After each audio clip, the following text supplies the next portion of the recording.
todos los que nos sintonizan a esta hora. Damos por inauguradas el segundo día de las primeras jornadas de propiedad intelectual y Legal Tech. A continuación, les dejo con los moderadores del día de hoy. Muy buenas noches. La implementación de la inteligencia artificial en la toma de decisiones por parte de un juez, la recuperación de archivos y la digitalización de la justicia son componentes que se desarrollan en la actualidad. Sin embargo, los abogados, ¿estamos listos para la inteligencia artificial y la automatización contractual? En nuestro primer día se abordaron temáticas de la abogacía del futuro, tendencias y nuevos mindsets, marca olfativa, los retos de Legal Tech en América Latina y finalmente la gestión colectiva en el entorno digital. A continuación les compartimos la metodología a utilizarse el día del evento. Las primeras jornadas de Legal Tech y propiedad intelectual se componen de 4 intervenciones, en las cuales cada ponente tiene 20 minutos para disertar. Los moderadores controlarán el tiempo de disertación y advertirán al ponente cuando le falte un minuto para cumplir su tiempo establecido. Los moderadores del día de hoy es Jonathan Pazmiño y mi persona, Dina Álvarez. Muy bien, a continuación le damos la bienvenida a nuestro primer ponente, al doctor Sebastián Sánchez Polanco, con el tema Casuística de la Inteligencia Artificial. Actualmente se desempeña como director ejecutivo de la Escuela Latinoamericana de Propiedad Intelectual, el API. Es abogado por la Universidad del Bosque de Bogotá, se encuentra maestrando en propiedad intelectual, es posgradista en Derecho de Autor y Derechos Conexos, es asesor en propiedad intelectual en organismos de Estado y también asesor de propiedad intelectual a emprendedores. Debemos emitir un recordatorio a nuestro ponente que terminando el tiempo le avisaremos faltando un minuto. Bienvenido. Bueno, muchas gracias. Muy buenas noches a todas las personas que nos acompañan a esta hora a través de este Facebook Live. En primer lugar, agradecer a Integral Estudio Jurídico por la invitación, especialmente a Pablo Montenegro por todas las gestiones, y felicitar a todos los colegas, tanto en Argentina como en Latinoamérica, hoy 29 de agosto, que celebramos nuestro día. Y qué linda forma de poder celebrar nuestro Día del Abogado, pensando en cómo nos tenemos que ir reinventando, palabra muy usada por estos días, con la tecnología y con la inteligencia artificial que nos imponen retos todos los días más. Cumpliendo con la invitación que me hicieran los chicos del estudio jurídico, vamos a tratar rápidamente 4 puntos esenciales. Vamos a hablar de Machine Learning, de Deep Learning, vamos a hablar de 3 casos y vamos a dar algunas conclusiones al respecto de la inteligencia artificial al día de hoy. Lo primero que hay que pensar o lo primero que hay que revisar es cómo están protegidos los algoritmos o los software al día de hoy. Tenemos el artículo 5 WCT TODA, que dice que todos los programas de ordenador serán protegidos por derecho de autor. ¿Y por qué traigo los programas de ordenador como la protección que se debe dar a los algoritmos? Bueno, una parte de la doctrina considera que los algoritmos son un desarrollo del software y al momento es lo que tenemos de protección. Además, porque regularmente los algoritmos se ven representados en el mundo de la tecnología a través de programas de ordenador. Se piensa en patentes cuando se está hablando de un software, cuando este algoritmo, cuando este software es aplicado en un hardware. Es decir, cuando tenemos una invención que se da en un hardware, en algo tangible, a través de este algoritmo. Y al día de hoy no se patentan estos algoritmos, pues son protegidos por el derecho de autor. También tenemos que definir qué es inteligencia artificial, de qué hablamos cuando estamos abordando la inteligencia artificial. Y a mí particularmente me gusta mucho esta definición que nos da la comunicación de la Comisión Europea del año 2018 sobre inteligencia artificial para Europa, que nos dice que es un sistema que lleva a cabo un comportamiento inteligente, que va analizando su entorno, tomando decisiones con algún grado de autonomía para lograr un resultado concreto. Y hablamos de algún grado de autonomía, porque ya nos diferenciar lo que es Machine Learning y Deep Learning, y un comportamiento inteligente, porque va aprendiendo a través de capas neuronales que le van dando a la máquina un mayor nivel de especificidad con respecto a la orden que se le ha dado o a la programación para la cual viene dada. Entonces tenemos que este aprendizaje de las máquinas se puede dar tanto en Machine Learning como en Deep Learning. Learning es un aprendizaje automático y el Deep Learning es un aprendizaje profundo. Y lo podemos ver representados en esta gráfica. Siempre la inteligencia artificial va a tener un input. Ese input son por lo regular datos. Datos que se le van a dar a la máquina o al algoritmo para que pueda cumplir esa orden que se le da para producir un resultado concreto a través de un comportamiento inteligente aprendiendo de su entorno. En el Machine Learning tenemos un humano que hace la caracterización y luego a través de unas redes neuronales la inteligencia artificial hace la clasificación para tener un output o un resultado concreto. En el Deep Learning vemos que el humano no está como tan presente, ¿verdad? Ya en un rato vamos a profundizar sobre esto, pero me gusta empezar con esta imagen que nos ilustra que el humano en algún momento va a quedar atrás. Y es nuestro reto como humanos aprender y reinventarnos para no quedarnos atrás con la tecnología. Entonces, podemos definir el Machine Learning o aprendizaje automático como aquel aprendizaje en el que el programador, o sea, una persona humana, realiza el input, es decir, ingresa los datos, o va guiando a la máquina en el proceso de aprendizaje hasta llegar al output deseado, hasta que se dé un resultado concreto. Y el humano no pierde el control en este escenario. A mi modo de ver, en el Machine Learning no tenemos tantas cuestiones de debate en torno, por ejemplo, en el derecho de autor, entre autoría y titularidad de los outputs o resultados concretos que se puedan dar a través de este sistema de aprendizaje. Pues el humano va a estar presente en todo el proceso, digámoslo de una u otra forma, creativo de esa máquina, de ese algoritmo, porque como lo vimos en la diapositiva anterior, es el humano quien hace la caracterización. Es decir, le va enseñando al humano qué es qué cosa. Le va enseñando qué es un carro y luego le va a decir qué es un sedán o qué es un coupé y luego le va a decir que hay diferentes tipos de marcas, que hay familiares, que hay deportivos, que hay de carreras, que hay para, no sé, estos carros casa, y así entre todos, y el humano va haciendo esa filtración con la máquina un poquito acompañándola y dirigiendo ese output deseado. Vamos entonces ahora a lo que a mi concepto es más, lo que nos hace pensar más, donde se presenta el problema, y es el Deep Learning o aprendizaje profundo. Y es cuando el programador algunas veces realiza el input y pierde el control sobre el aprendizaje que hace la máquina y no tiene el control de lo que se generará. Y aquí ustedes me van a decir, pero ¿por qué pone algunas veces entre comas?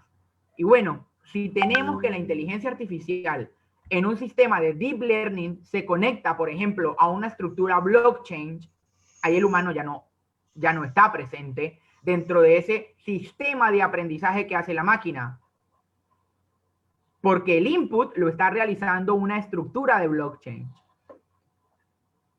Porque en este input, en deep learning, la máquina, el algoritmo, está conectado a Internet más de forma protagónica que en el machine learning y aprende más rápido.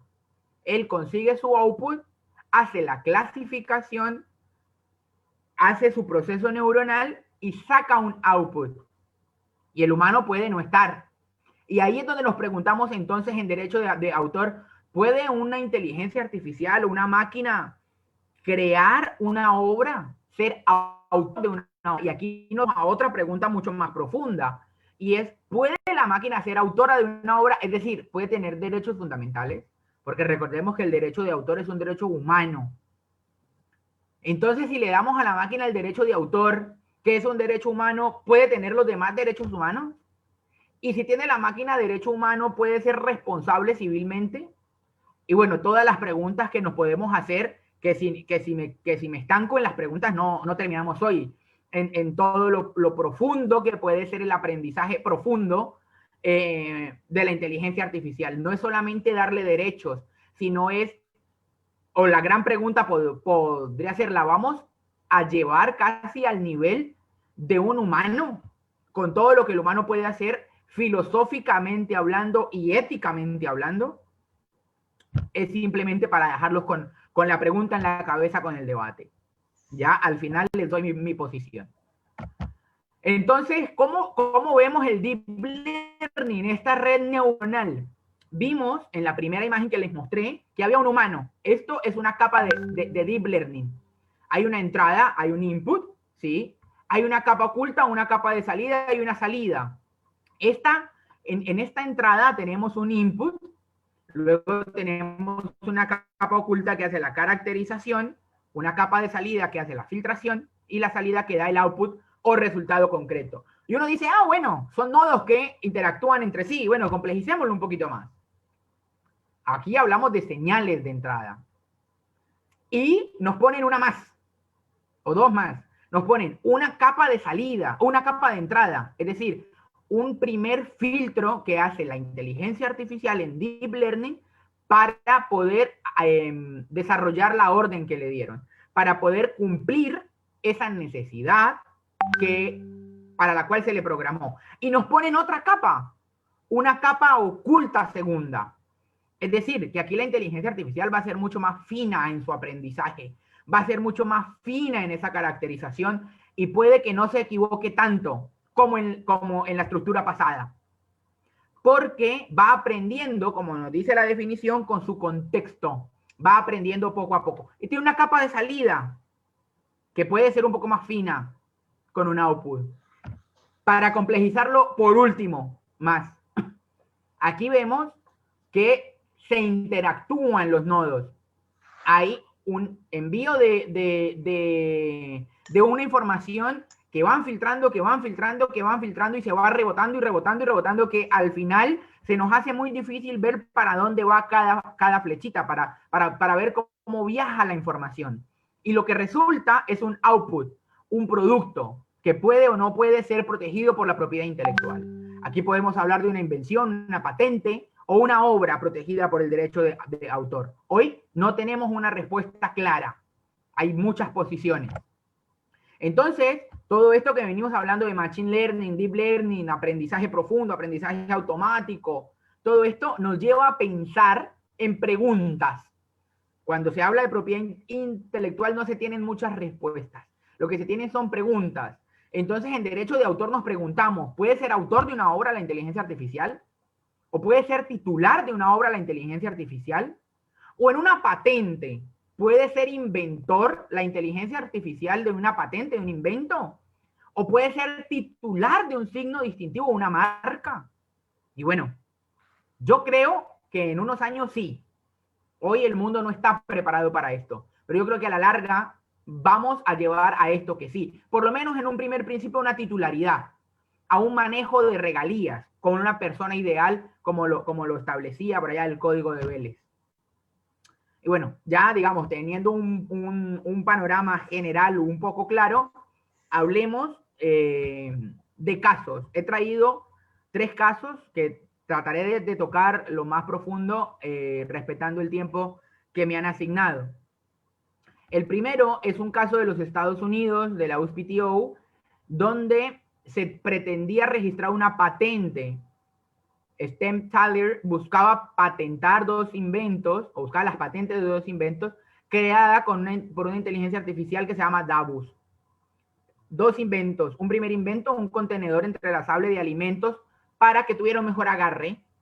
Y el segundo invento, una luz de alerta muy difícil de ignorar. Por ejemplo, aquí en la ciudad de Buenos Aires, cuando se camina por la calle, todos los garajes o todas las cocheras tienen una luz de alerta cuando un carro va entrando o va saliendo. Bueno, esto era una luz de alerta bastante difícil de ignorar. Y esto era lo que se buscaba patentar. y la USPTO rechazó las propuestas de patentes creadas por un algoritmo y se estableció que solo los seres humanos pueden patentar sus inventos. Porque para ejercer los derechos del inventor se debe tener personalidad legal, y hoy en día la inteligencia artificial no cuenta con esto. Es decir, lo que se pretendía era, o el registro de la patente se presentó poniendo a la inteligencia artificial como inventor de la patente. Y se lo negaron. Y aquí volvemos a las preguntas que hacíamos hace un rato. ¿Puede la inteligencia artificial ser titular de derechos humanos? ¿Puedes ostentar los derechos humanos como la propiedad intelectual, que es un derecho humano? Y bueno, aquí en un primer acercamiento, esto, si mal no recuerdo, es del año pasado, si la memoria no me falla, aquí la USPTO dijo, bueno, no, porque se debe tener personalidad legal para defender y ejercer los derechos de inventor, y la inteligencia artificial no cuenta con esto. Y muy similar pasó en Europa, porque se rechazó a una inteligencia artificial como inventor en 2 solicitudes de patente, la EP 18275-163 y la EP 18275-174. Estas son las 2 solicitudes de patentes por las cuales versaban la inteligencia artificial como inventor.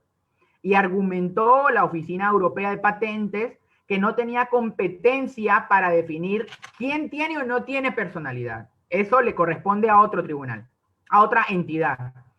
Lo que sí argumentó es que hay una inaptitud de las máquinas y de sistemas de inteligencia artificial para ser titulares de derechos. O sea, que aquí ya estamos hablando de que no pueden ser titulares de derechos. Es decir, la Oficina Europea nos está diciendo, ojo, porque la inteligencia artificial no puede tener derechos, no puede tener derechos humanos. Y como no puede tener derechos humanos, aquí viene la pregunta, ¿puede ser responsable por los daños que cause? ¿Civiles, contractuales, extracontractuales? No sé, la verdad, hoy en día una respuesta tan clara no tenemos. Así que bueno, esto, digamos, a grandes rasgos fue lo que concluyeron las oficinas, tanto de Estados Unidos como de la Unión Europea. Y vamos a la rama del derecho de la propiedad intelectual que a mí me gusta, y es el derecho de autor. Y esta sentencia es de China. Y digamos que podemos aquí tener la otra cara de la moneda, porque este es un caso de Shenzhen versus Shanghai, me disculpan mi pronunciamiento de las lenguas asiáticas, Shanghai Jinsung Technology Company, porque IA Dreamwriter escribió un artículo y una página web lo publicó sin su consentimiento. Una página web agarró el artículo escrito por Dreamwriter y lo publicó sin su consentimiento. Y el Tribunal del Distrito de Nanshan, de la provincia de Guangzhou, disculpan mi pronunciamiento asiático, reconoció derecho de autor a un artículo escrito por un algoritmo de inteligencia artificial. Es decir, que sí se puede. Y aquí me paro un segundo para decir que China está permitiendo que la inteligencia artificial sea inventor de patentes, sea inventor de intangibles o de tangibles susceptibles de una protección por patentes. Es decir, China está viendo la inteligencia artificial de otra manera. ¿Por qué? Porque el distrito de Nanshan, de la provincia esta que mencionamos, reconoció el derecho de autor a este artículo escrito por el algoritmo, que lo publicaron sin autorización. Y en este fallo se afirma que el artículo, que escribió la inteligencia artificial, se puede proteger como una obra literaria. Cuenta con requisitos formales de protección. Es un artículo razonable y esto me gusta mucho, y es que dice que cuenta con una expresión lógica y clara. Es decir, el tribunal chino lo que dijo fue que la inteligencia artificial hiló bastante claro su artículo. Y consideró que la página web era responsable y la condenó a pagar 196 euros por pérdidas económicas que causaran por una publicación sin autorización. O sea, aquí hay una responsabilidad de quien publicó el artículo basado en inteligencia artificial, creado con inteligencia artificial sin autorización. Es decir, que hay un doliente del artículo creado bajo inteligencia artificial y se tuvieron que resarcir los daños, las pérdidas económicas por la publicación sin autorización. 3 casos les quería traer para llegar a algunas conclusiones, y ya con esto me voy despidiendo. Y la primera conclusión, y la puse sin punto, a propósito, es no tener miedo. Ahorita en el backstage estábamos hablando de que el abogado no debe tener miedo a actualizarse, a reinventarse con la tecnología y con la inteligencia artificial, porque quien no se vaya acoplando a esto difícilmente va a poder trabajar. Está todo por hacer en la inteligencia artificial. Hay muchas preguntas y pocas respuestas, y no hay una respuesta clara. Las pocas respuestas que hay no son claras. Y aquí los invito a seguir las discusiones de la OMPI sobre inteligencia artificial que están llevándose a cabo. Y a mi concepto, las creaciones que se produzcan con sistemas basados en inteligencia artificial se deben proteger, y se deben proteger para proteger al humano, para no llevar estas creaciones al dominio público o a lo gratis, porque lo gratis no lo cuida nadie, y como no lo cuida nadie, es de todos. Y la propiedad intelectual lo que hace es proteger al humano en esa capacidad creativa que tiene. Y si no protegemos las creaciones creadas bajo inteligencia artificial, vamos a poner en franca desventaja al humano compitiendo en góndola en el mercado con obras creadas por la inteligencia artificial. Estas eran mis conclusiones. Muchas gracias de nuevo a Integral Estudio Jurídico, a Pablo y a las demás personas colaboradoras. Yo los invito a seguir las redes sociales de la Escuela Latinoamericana de la Propiedad Intelectual, el API, en Twitter, Instagram, Facebook, LinkedIn, YouTube, como @somoselapi. Tienen mi contacto del API, dirección @elapi.org, o mi correo personal. De igual forma, mis redes sociales, para lo que quieran y para lo que necesiten. Muchas gracias.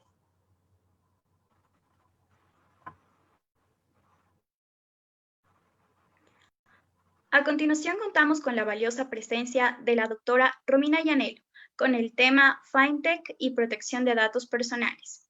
En la actualidad es socia de Abogados, abogada especializada en Derecho y Tecnología, docente en la Maestría de Propiedad Intelectual, docente en la Maestría en Explotación de Datos y Gestión del Conocimiento, docente de grado en la Universidad Austral, docente invitada por el Instituto ISEADE FEPADE, docente de la carrera en Derecho de Alta Tecnología, autora de esas publicaciones sobre su especialidad.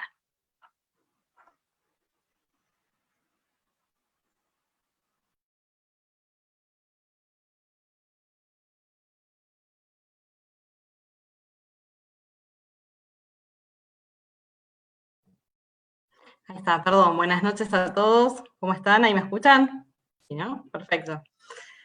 Bueno, gracias por la invitación. Antes que nada, es un gusto para mí estar hoy acá esta noche con ustedes, compartiendo este panel con estos grandes colegas.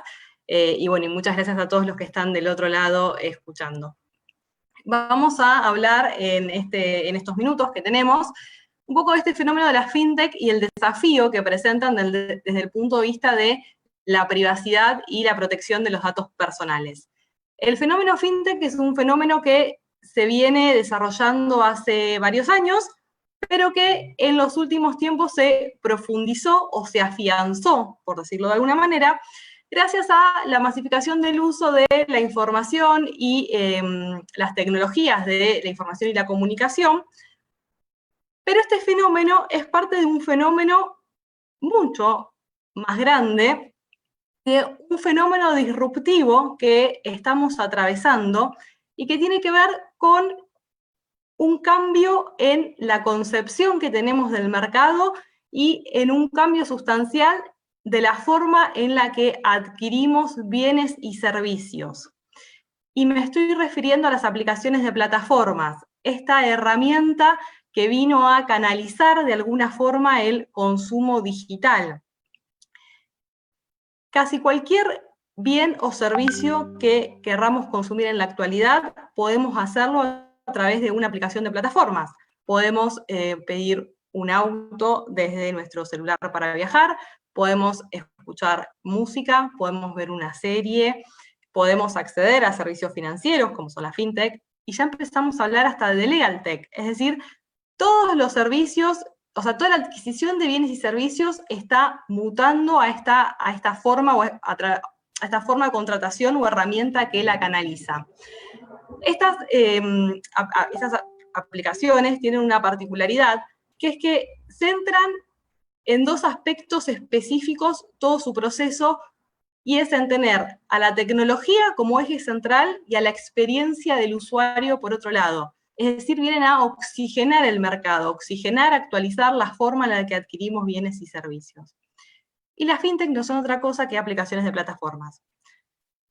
Excede el ámbito de esta charla que nos pongamos a discutir o debatir acerca de la definición de fintech, su alcance y sus características específicas, pero los efectos de lo que vamos a analizar a continuación alcanza con entender que cuando hablamos de fintech hablamos de empresas que no son entidades financieras, pero que sin embargo comparten el mismo segmento que las entidades financieras y que lo que buscan es acercar a los usuarios de una forma mucho más oxigenada y moderna al sistema financiero que habitualmente está muy fuertemente regulado.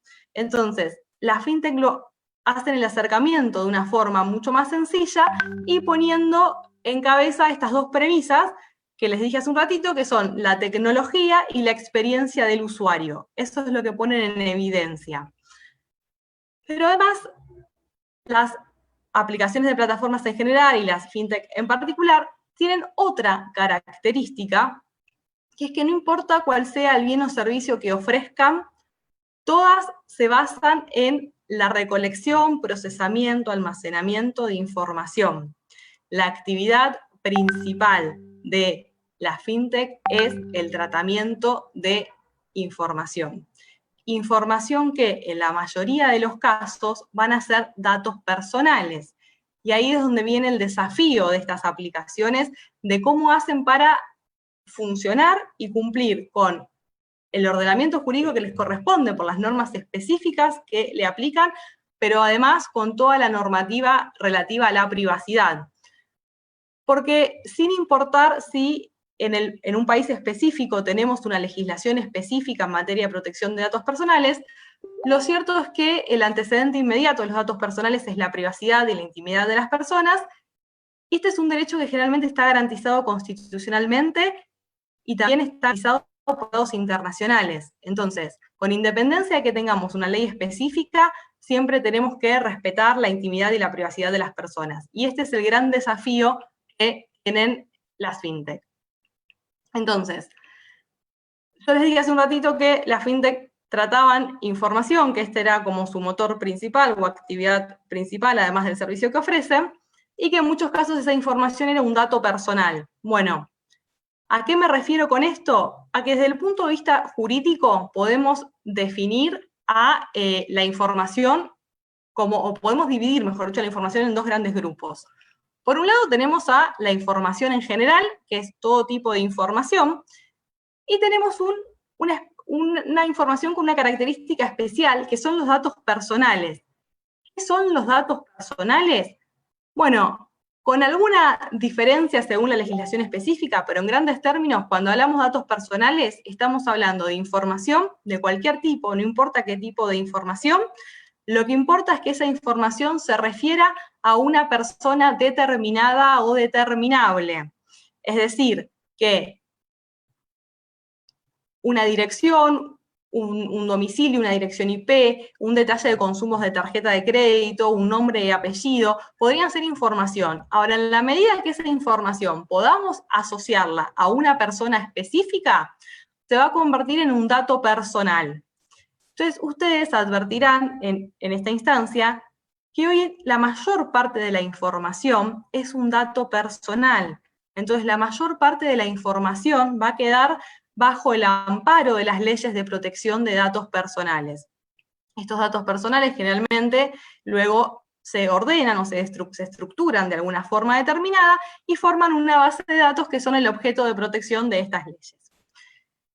Entonces, esta es la idea general para que ustedes entiendan lo amplio de la definición de dato personal y lo importante entonces que es conocer el régimen que se aplica. Ahora a continuación vamos a analizar una serie de principios que son los principios fundamentales para que la recolección de esta información sea lícita y no afecte la privacidad y la intimidad de las personas. Porque una de las finalidades principales de la fintech es masificar el acceso al sistema financiero, permitir la inclusión de todos los usuarios al sistema financiero, pero muchas veces la invasión de la privacidad termina siendo un daño colateral que no se tiene en cuenta. Entonces, es importante que cuando estemos con este tipo de servicios pensemos en estos principios para que ese tratamiento de información sea lícito. ¿Cuáles son estos principios? Bueno, en primer medida tenemos que hablar de la minimización de datos. ¿Qué significa esto? Que tenemos que intentar que las aplicaciones recolecten la menor cantidad de datos posibles y solo aquellos datos que efectivamente sean necesarios para la finalidad para la cual están siendo recolectados, es decir, los datos que son necesarios para brindar el servicio.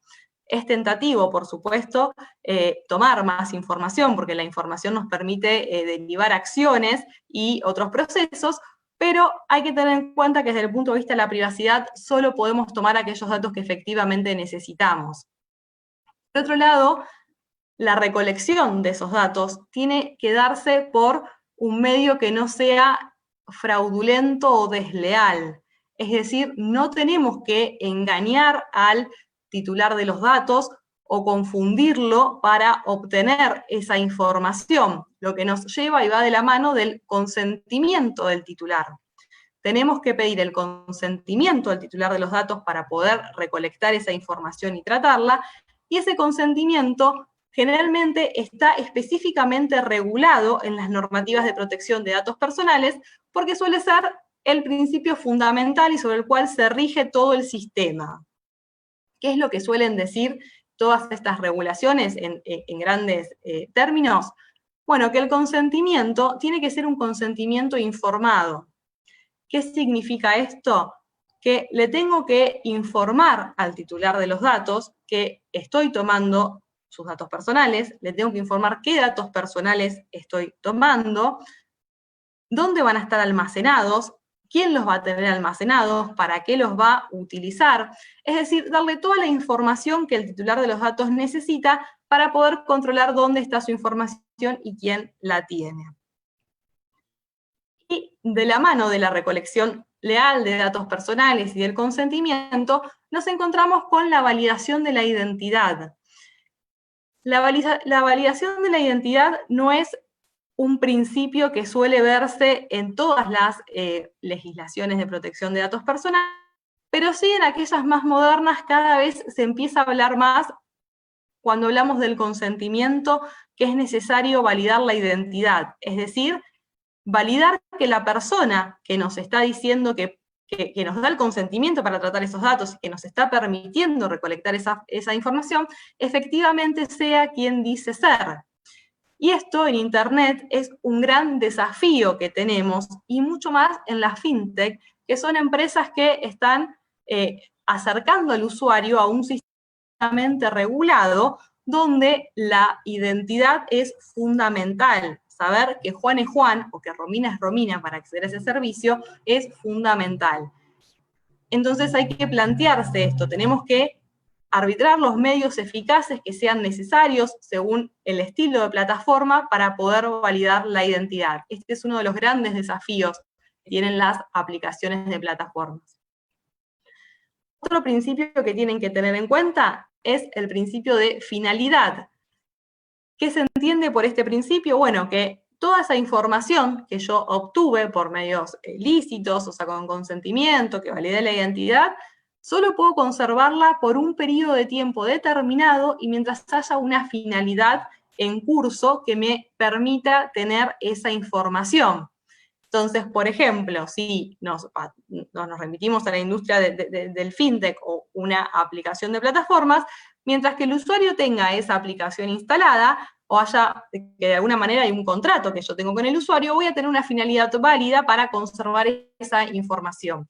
Ahora, si el usuario desinstala esa aplicación o deja de utilizar esa aplicación, ya no tengo motivo para conservarla y debería eliminarla. O sea, si yo conservo información sin tener una finalidad específica, estoy haciendo un tratamiento ilícito de datos personales.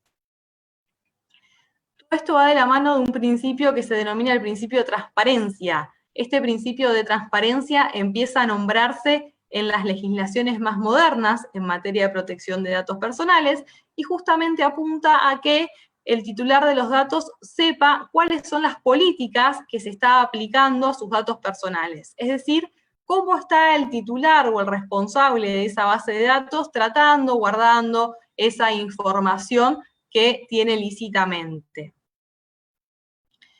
Por último, tenemos que hablar de los principios de seguridad y confidencialidad. Son dos principios que van de la mano, que son complementarios. ¿Y a qué apuntan estos principios? Bueno, por un lado el principio de seguridad apunta a que las bases de datos estén estructuradas de forma tal o que tengan las medidas técnicas y tecnológicas tales que impidan que la información sea accedida por terceros que no tenían autorización o que esa información sea divulgada ilícitamente. Ahora, el gran desafío que tiene hoy el principio de seguridad no es cumplir con esas medidas de seguridad, porque cumplir con las medidas de seguridad, si alguien va a encarar en forma seria este tipo de proyectos, es fácil, porque uno siempre busca poner las medidas de seguridad adecuadas conforme el estado de avance de la técnica, no hay mayor discusión con ese tema. El problema viene dado porque tanto la fintech como todas las plataformas y todas las aplicaciones funcionan básicamente en Internet. Internet que es un medio inseguro por naturaleza. Aun cuando hayamos puesto y diseñado nuestro producto con todas las capas de seguridad acordes y necesarias, sabemos que una vez que estamos en Internet, la fuga de información existe o puede existir. Internet es un medio inseguro por sí mismo. Entonces, el gran desafío de este principio es qué ocurre o qué acciones tomamos una vez que la filtración de seguridad existe o una vez que un tercero accede a esa información. ¿Qué hacer? No está regulado en todas las legislaciones, pero sí la tendencia es el comunicarlo. O sea, comunicar a quién, al órgano de control, el órgano de control de cada país que vele por la aplicación de estas leyes de protección de datos personales, y a los titulares de los datos, es decir, poder notificarles que esa información pudo haber sido accedida por personas que no tenían autorización para tenerla. Y en relación al principio de confidencialidad, como su palabra dice, lo que exige es que todas aquellas personas que accedan a esa base de datos, tanto sea el responsable, el dueño, el titular de la base de datos, como cualquier usuario que trabaje con esa información, tiene el deber de guardar confidencialidad. Y es tan fuerte el deber de confidencialidad que en muchos casos las legislaciones exigen incluso el deber profesional, el secreto profesional. Es decir, como el secreto que tenemos los abogados, que tenemos el deber de guardar el secreto profesional y que aun cuando un cliente nos cuente que, por ejemplo, asesinó a una persona, nosotros no podemos ir a divulgar esa información. Bueno, el mismo nivel de confidencialidad se exige para quienes accedan a datos personales almacenados en una base de datos. Es decir, es muy fuerte la confidencialidad que se exige. Ahora, estos principios están en cabeza del responsable de la base de datos o de quien recolecta la información. Y de la mano o de la otra vereda hay ciertos derechos que hay que garantizar para los titulares de los datos personales. Los derechos básicos son 3, por decirlo de alguna manera, y me estoy refiriendo al derecho de acceso, al de rectificación personales. Esos son los básicos. Es decir, tenemos que garantizar que el titular de los datos pueda acceder a su información, es decir, que pueda preguntarle a los responsables de las bases de datos si tienen información, qué tipo de información tienen, y que además puedan rectificarlos en caso de que estén incorrectos, que pueda actualizarlos en caso de que hayan quedado desactualizados, o que pueda suprimirlos, es decir, que pueda pedir que esa información se elimine de la base de datos. Porque recuerden que más arriba dijimos que se necesitaba el consentimiento, y como todo consentimiento es revocable, es decir, el titular que nos autorizó a tener esa información, en cualquier momento puede revocar ese permiso que nos dio para que tratemos esa información. Ahora bien, estos son los tres derechos más básicos, o los que están previstos en todas las legislaciones de protección de datos personales.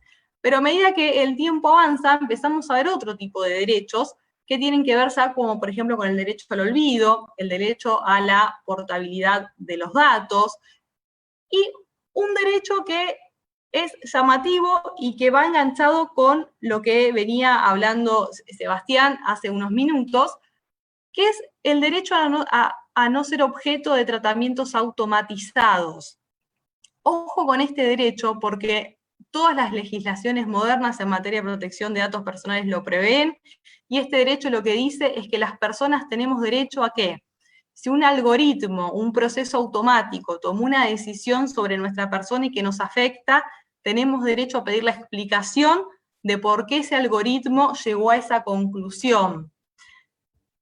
Este derecho es muy nuevo, no tuvo todavía desarrollo jurisprudencial, no sabemos qué va a pasar cuando nos enfrentemos a estos casos. Como bien decía Sebastián, cuando hablamos de inteligencia artificial hay muchas más preguntas que respuestas, pero hay que ver cómo va a interactuar este nuevo derecho que empezamos a ver con el desarrollo y el avance de la inteligencia artificial. Entonces, ¿cómo hacemos para cumplir o cómo canalizamos todos estos derechos y principios cuando estamos diseñando un servicio de fintech o cualquier otro servicio que se canalice a través de una aplicación de plataformas? Bueno, la premisa fundamental es pensar en privacy by design, es decir, pensar en la privacidad desde el diseño. ¿Qué significa esto? Bueno, pensar en la responsabilidad desde la primera capa de diseño, desde el momento que ideamos el servicio, desde el momento que sabemos qué es lo que queremos hacer, qué es lo que queremos vender, cómo vamos a conectar al usuario con el sistema financiero, desde ese mismo momento pensarlo desde la privacidad. ¿Cómo vamos a hacer para respetar la privacidad de ese usuario titular de datos personales? Esto va de la mano de este principio de responsabilidad proactiva, que es el principio que empieza a regir en materia de protección de datos personales a nivel mundial. Yo no sé si ustedes sabían o están al tanto, pero hasta hace unos años el principio que regía en materia de protección de datos personales era el principio de la responsabilidad, de la autodeterminación informativa. Es decir, se pedía Doctora, que... disculpe la interrupción, le queda un minuto para acabar su ponencia. Perfecto, ya termino.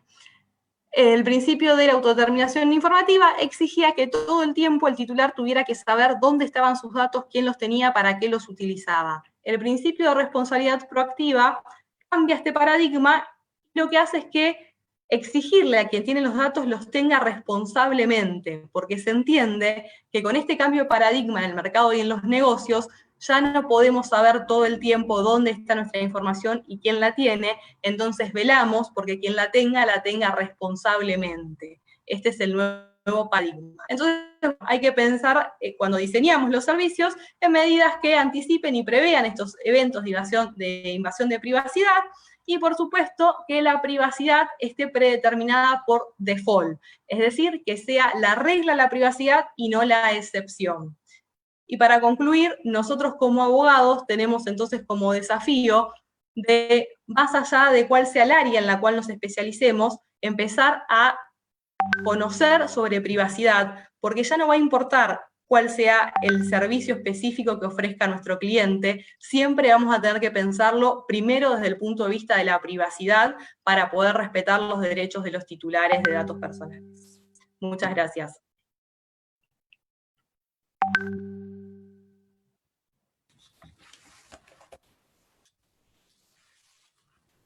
A continuación, le damos la bienvenida al Dr. José Vega Sainz con el tema Diferencias entre Legal Tech y Low Tech, desde la automatización de contratos, caso, plataforma DocAssemble. Actualmente es abogado en Oster. Se desempeña como abogado especialista en startups y venture capital, Legal Design Thinker y Desarrollo Web. Es abogado en Brochu, Fernández Madero y Lombardi. Tiene publicación en Legal Design Thinking y visuales en los contratos y tiene trabajo pro bono en Un Techo para mi País. Bienvenido al ponente. Bueno, ¿qué tal? Buenas noches. ¿Me escuchan bien ahí? ¿Me lo confirman? Bien, perfecto. Bueno, muchas gracias a Pablo Montenegro y a todo el estudio integral por organizar estas jornadas. Y un lujo estar dando una ponencia junto con todos los otros ponentes. La verdad que presentaciones de lujo y espero estar un poco a la altura.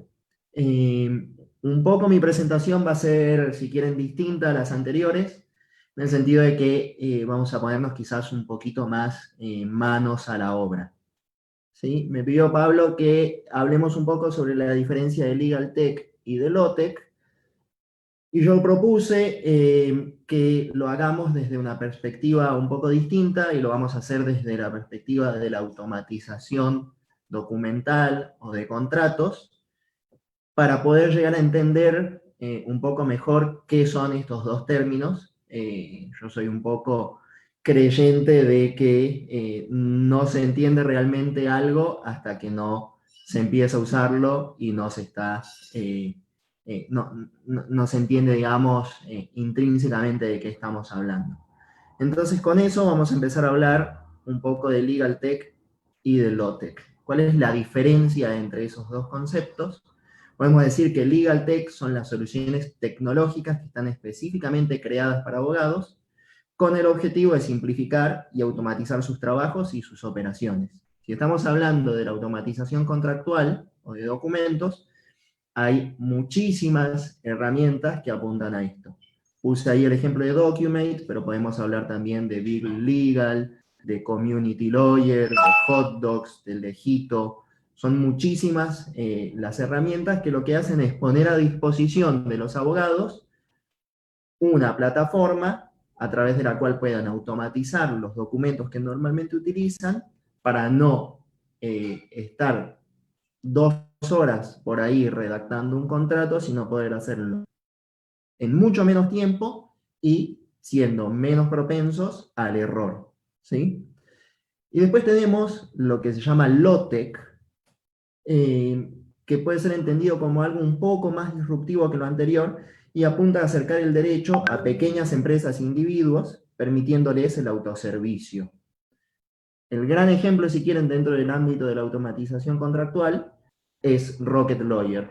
A los que no conozcan esa herramienta, los invito a que después, si tienen tiempo, la puedan revisar, pero básicamente lo que uno puede hacer con Rocket Lawyer es seleccionar algún tipo de documentos o de contratos para, a partir de ello, simplemente darle un input a la plataforma, generar el contrato y después, una vez que pagamos, digamos, por el contrato, lo podemos descargar y ya lo tenemos. Es decir, cualquier persona a un precio más o menos bajo puede acceder a documentos jurídicos sin la necesidad de que intervenga un abogado, ¿sí? Ahora vamos a intentar entender bien cuáles son estas diferencias. Les voy a presentar una herramienta que es de código abierto, que se llama DocAssemble. La página está aquí y ahora la vamos a revisar un poquito, que lo que les permite a ustedes es que si quisieran automatizar sus propios contratos, sus propios documentos, puedan hacerlo. Es decir, podrían implementar, si quieren, una solución Legal Tech puertas adentro de su organización, o si quisieran crear su propio Community Lawyer, es decir, automatizar documentos, contratos, ponerlos detrás de una pasarela de pago y que el público en general pueda acceder a esos documentos, también lo podrían hacer. Es decir, podrían implementar ustedes también una solución ya no de Legal Tech puertas adentro, sino Law Tech para directamente el usuario final, ¿sí? Entonces, voy a salir en este momento de la presentación un ratito para presentarles la página de DocAssemble. Como les decía, DocAssemble es un programa de open source, ¿sí?, para crear entrevistas guiadas para el ensamblaje de documentos y que está basado en determinadas tecnologías. Python, YAML y Markdown, ¿sí?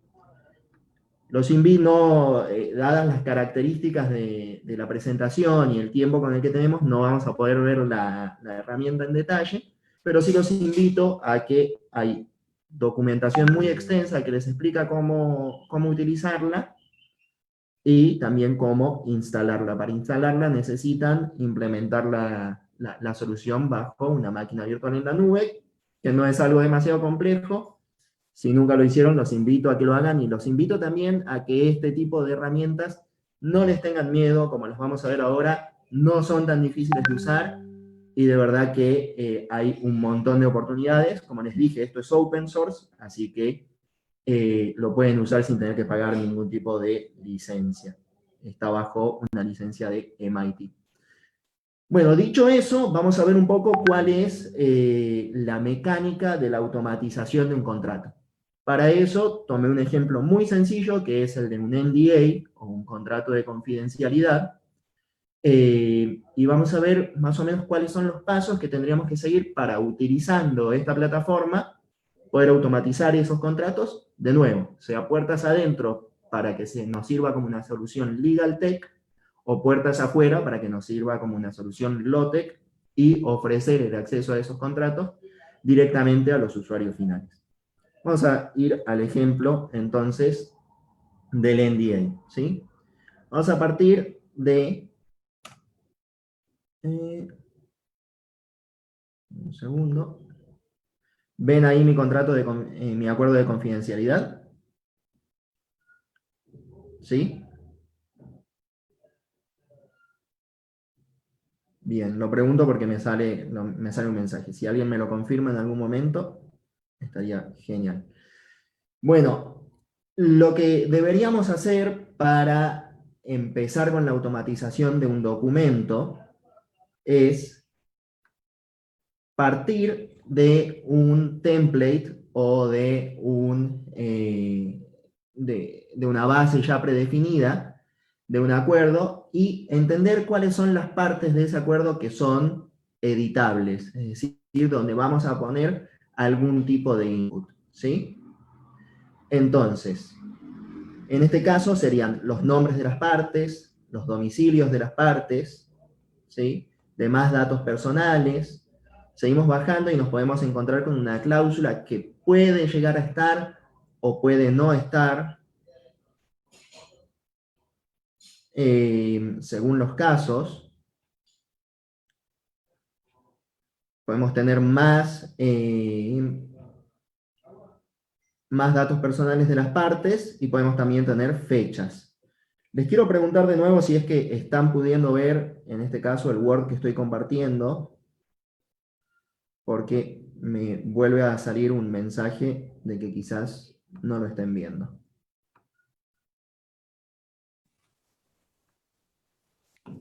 Ok. Ahí me dicen que no están viendo nada. ¿Ahora sí lo ven?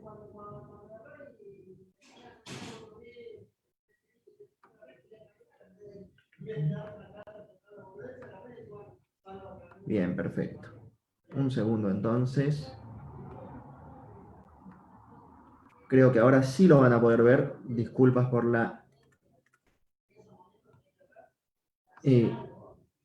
por esa dificultad técnica. Bien, este es un acuerdo de confidencialidad, como les decía. Partimos sobre un template donde podemos ver que hay determinados lugares donde necesita de cierto input para que se complete el acuerdo. Al principio, determinados datos de las partes, cláusulas que pueden o no estar según el caso, más datos personales, fechas, nombres, etc. Bien, una vez que identificamos todos estos datos, lo que tenemos que hacer es trabajar el documento de acuerdo a las herramientas que nos da la solución, que en este caso es DocAssemble, para establecer lo que en programación se llaman variables, y para trabajar también con lo que en programación se llaman funciones. Si nunca escucharon sobre estos términos, los invito también a que no les tengan miedo, a que revisen un poco la documentación que hay en DocAssemble y que pueden encontrar también a lo largo de Internet. Pero básicamente una variable es decirle a un programa, un algoritmo, un software, que A significa tal cosa, y una función es lo que permite al software correr determinado tipo de lógica, si quieren, sobre determinada información que le damos. Entonces, vamos a ver qué hicimos un poco acá. El sintaxis que se usa en este caso para poder trabajar sobre el Word, para poder automatizar el acuerdo de confidencialidad, se llama Jinja, ¿sí? Básicamente, allí donde tenemos que insertar algún tipo de variable, es decir, algo que después vamos a popular con el input de un usuario, usamos estas dos llavecitas, ¿sí? Y le ponemos adentro un nombre a la variable, que en este caso, si quieren, es tipo 1, o en este otro caso es parte 1. Si ven, ¿no? En este caso, también le estamos aplicando una función, una pequeña funcioncita, que lo único que hace es asegurar que cuando pongamos el input dentro del documento, como esto va a ser un nombre, ¿sí? Esté capitalizado, tenga letras mayúsculas. En el caso de aquí, por ejemplo, de una cláusula que puede o no estar dentro del documento, lo que ya es usar un poquito de lógica. Y esto es lo que se llama una operación de if-then, muy básica, ¿sí? Que básicamente lo que significa es, si algo sucede, entonces tiene que suceder otra cosa. Entonces, en este caso, como lo vamos a ver un poquito más adelante, si nosotros al programa le decimos que tiene que incluir una cláusula de divulgación reglamentaria, y eso es true, verdadero, como se ve aquí, entonces se va a incluir esta cláusula, muy sencillo. Aquí tenemos la variable que establece el tiempo de vigencia que va a tener el contrato, y más abajo también una pequeña función que lo que hace es sumar la cantidad de años que establecimos en el tiempo de vigencia a la fecha de firma para que esté muy claro dentro del contrato cuál va a ser la fecha en la que el mismo se extingue. Más datos personales al estilo de lo que vimos más arriba, y después la fecha de firma formateada, de nuevo una pequeña funcioncita que nos permite establecer en el que queremos que en el documento se muestre esa fecha, ¿sí? En este caso, mes, día y año. Esa es un poco la partecita que tenemos que hacer dentro de un Word, de un contrato, para poder automatizarlo. Y ahora vamos a ver un poco cómo funciona esto dentro de la plataforma de DocAssemble, ¿sí? Entonces, nos vamos a venir aquí, y esto es como suele DocAssemble una vez que ya lo tenemos implementado, como les dije, dentro de una maquinita en la nube. La sintaxis que ven aquí, que es lo que deberíamos hacer para poder matizar el contrato, se llama YAML, ¿sí? Y es una sintaxis que, como van a ver, es muy sencilla, y un poco la idea de este tipo de herramientas es hacerle preguntas al usuario, y que el usuario nos responda para popular, como habíamos dicho, las variables que nosotros introdujimos ya en nuestro Word. ¿Se acuerdan que habíamos puesto?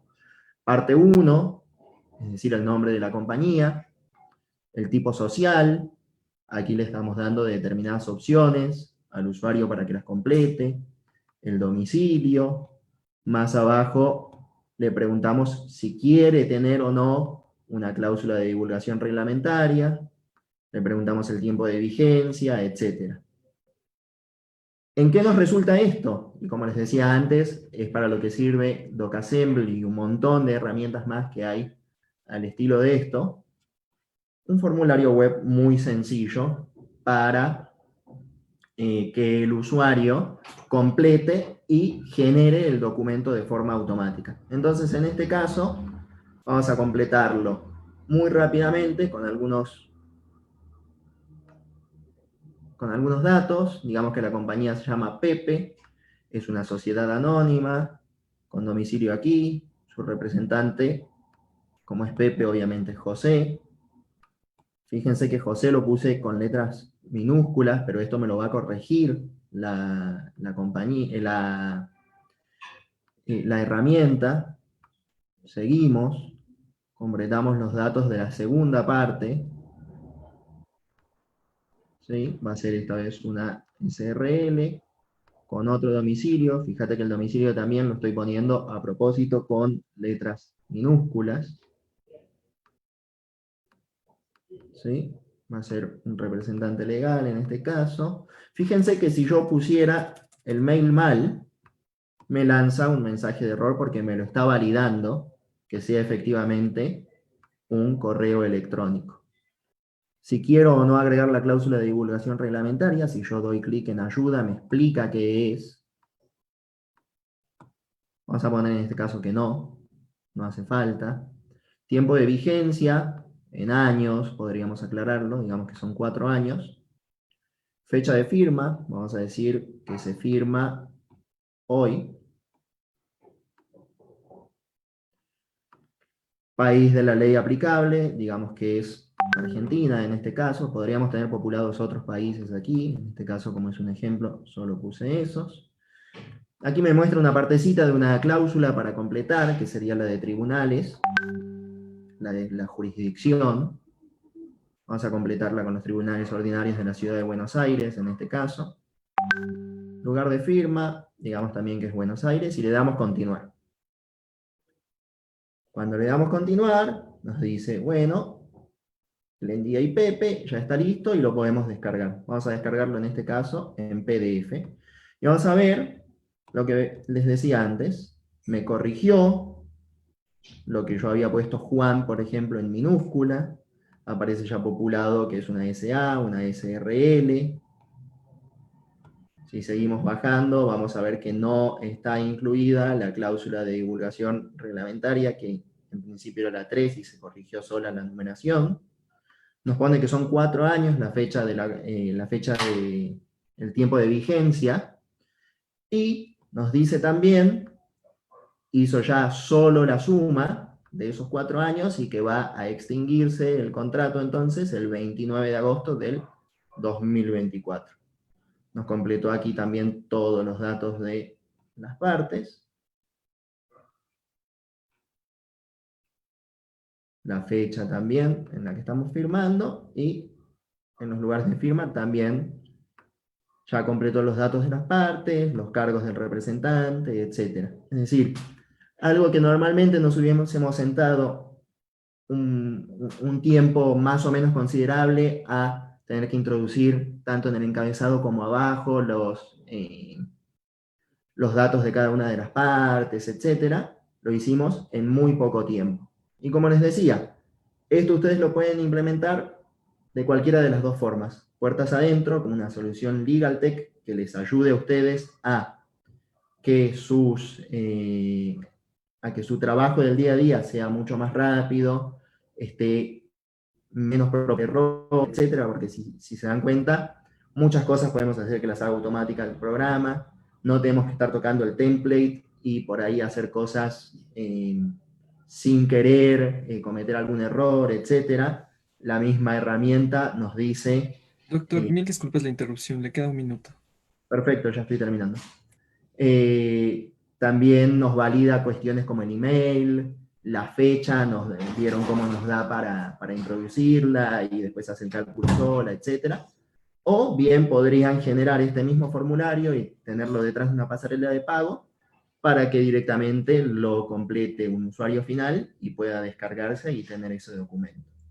Bueno, dicho eso, los invito a ver la plataforma, a tratar de entenderla, que no le tengan miedo. No es difícil de usar, quizás al principio parece un poco difícil, pero no es tan difícil de usar. Y finalmente, simplemente dejarlos con mis datos de contacto, si es que quieren implementar algo como esto, o tienen dudas sobre cómo utilizar la plataforma, etc. Lo más fácil es que entren al website javegascience.com, ahí tienen mi contacto en WhatsApp, mi mail, mi LinkedIn, etc. Y me pueden hacer la pregunta que quieran, los ayudo a que implementen cositas como las que vimos hoy. Muchas gracias y los dejo con el siguiente ponente.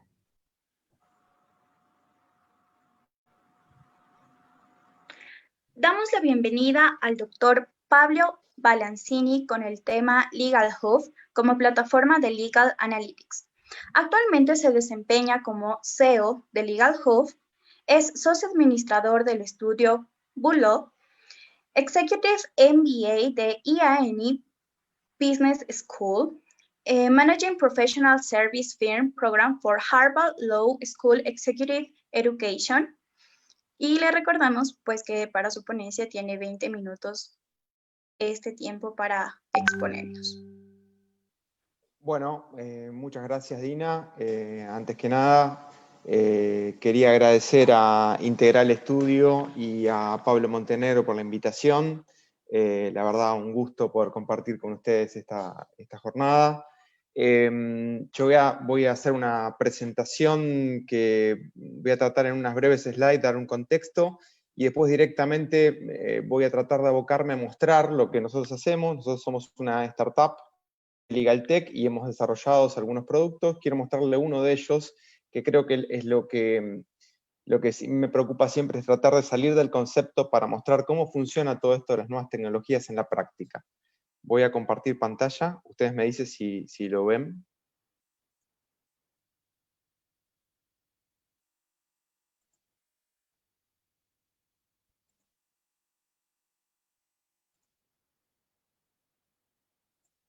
Si alguien me confirma si lo está viendo en este momento.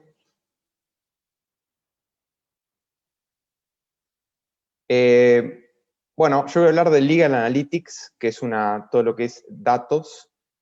Voy a empezar con una primera afirmación que a mí cada vez que la leo me sorprende, es que es la gran cantidad de datos que hoy manejamos. Creo que no lo están viendo, voy a volver a compartir. No, no se ve, doctor. ¿Ahí se ve? Ahí sí se ve. Ok, bueno.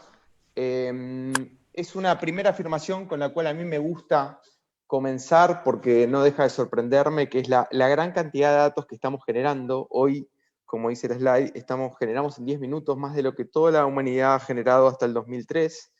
Esto únicamente nos lleva a que es un proceso de transformación con una velocidad que no se había registrado en ninguna etapa de la humanidad, ¿no? ¿Esto qué genera? La explosión de los datos y la transformación digital hace que haya una gran transformación en la industria legal. Industria que estaba caracterizada durante muchísimo tiempo por ser extremadamente conservadora. Los parámetros de apalancamiento eran muy altos. Los abogados eran los únicos proveedores de servicios legales. Y prácticamente uno podía desarrollar toda una carrera basada en algún expertise legal específico. ¿Por qué esto? Porque el conocimiento no era compartido, el conocimiento era propietario. Esto hoy hay una disrupción absoluta sobre esto. Hoy, bueno, nos acaba de decir José cómo se arma un contrato en pocos minutos, y hoy prácticamente cualquier consulta, estoy seguro que cualquiera de ustedes googlea antes de buscar en un libro. Esto nos pone frente a un desafío muy, muy grande, que es que en la industria tradicional, el cómo se prestaba el servicio, en cuándo, el por qué se prestaba el servicio, e incluso el precio, lo definía solo una de las partes de la ecuación, que es el proveedor de servicios profesionales, en este caso servicios legales. Si no entendemos que esto cambió y que hoy la gran explosión de datos y la disrupción de nuevas tecnologías genera un desafío muy importante para el profesional, que es se necesita ser agente de negocios, en este caso agente de negocios con un expertise legal. Ayer veíamos, porque en la ponencia de Janet y en la de Federico se hablaba mucho de lo que son los proveedores de servicios legales alternativos, Hoy el desafío es poder, no solo es una obligación entender de tecnología, se tiene que saber cómo abordar cada asesoramiento entendiendo el negocio del cliente. Es decir, que es mucho más complejo lo que se nos exige. Y el delivery pasa a ser una obligación. ¿El delivery a qué me refiero con delivery? Y el delivery a través de nuevas tecnologías. Hoy la explosión de datos hace que no haya asimetría en la información. Hoy nuestro cliente tiene incluso tal vez más información que lo que tenemos nosotros asesorándonos. Eso nos exige tener excelentes estrategias para poder asesorarlo correctamente, entender correctamente el negocio y hasta entender qué tecnologías le permiten sacar mayores beneficios en esa ecuación. De esta manera, el por qué se presta el servicio, el cómo e incluso el precio está dado por el comprador de servicios profesionales y no por quien los provee. Esto, que para muchos, y se ha escuchado la palabra miedo a lo largo de distintas presentaciones, esto yo estoy convencido que es un excelente profesional, es una excelente oportunidad para los profesionales nuevos sobre todo. ¿Por qué? Porque el catch-up, antes lo que tardaba en hacerse 5, 6 años, 10 años, hoy se puede hacer muy fácil. Esto hay una nivelación, el profesional nuevo puede tener el mismo conocimiento que el que tiene un profesional de años, solo interactuando con las nuevas tecnologías. Por supuesto que la destreza es algo que lo diferencia, pero ahí está, el valor agregado es donde nos vamos a diferenciar, y en el uso de tecnología más valor agregado es donde generamos la gran diferencia. ¿Qué nos permiten las herramientas del Data Analytics? El Data Analytics lo que nos permite es a través de algoritmos poder leer grandes volúmenes de información. Y en definitiva, ¿qué es un algoritmo? Un algoritmo es una función matemática que nos permite, utilizando distintas tecnologías, en nuestro caso después lo voy a explicar, que es NLP, que es una rama de la inteligencia artificial, que es el Natural Language Programming, es leer grandes volúmenes de información, inabordables para cualquiera, para cualquier persona sin invertir una gran proporción de tiempo, y poder determinar patrones de información. Es decir, ¿qué son patrones? Y podemos a través de por ejemplo, en la plataforma que les voy a mostrar en minutos, nosotros interactuamos con 30.000 sentencias del Fuero Civil Nacional, donde los algoritmos interpretan, extraen features que nosotros predefinimos, y esos features se disponibilizan a través de un dashboard para que permita tomar decisiones. Deben haber escuchado de el Data Driven Lawyer. Bueno, nosotros apuntamos a que esa información genere decisiones basadas en datos.